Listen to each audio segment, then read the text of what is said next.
Lembramos con emoción o día en que vimos desde os cumes do faro de Avión ao mesmo tempo o Carballiño, a cidade de Ourense e o perfil inconfundível da Serra do Galiñeiro,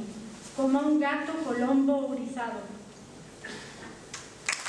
Sobra, sí, acacias, pero todos daríamos un pandullo no peito se o modelo do Monte Aloia se estendese a toda a Serra do Galiñeiro,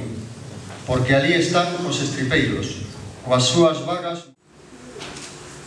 Por esa razón, unha serie de persoas reunímonos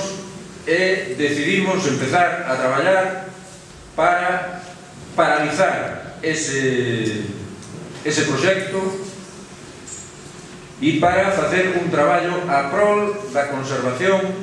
das riquezas de diferente tipo, que tamén se poden ver algunhas aí nesas fotos que están pasando pola pantalla, desde plantas, animais, hasta as propias rochas que definen e que coño pasaban vicios para que houvese tanta xente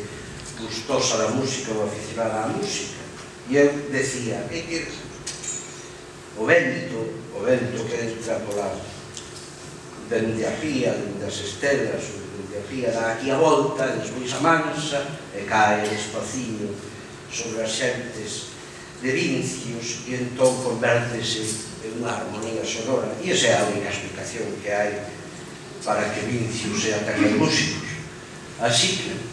e agora a ameaza que ven sobre o Galiñeiro é terrible. Empezamos, como dixo Antón, polos molinetes eses, que se son tan bons porque non nos van poñer ao lado dos seus chalés nos sitios onde viven, na Costa Azul ou en Cannes, si son tan inocuos e son tan ecolóxicos e a enerxía que producen é tan branca e tan pouco predadora porque non nas van levar a súa casa. Tamén nos di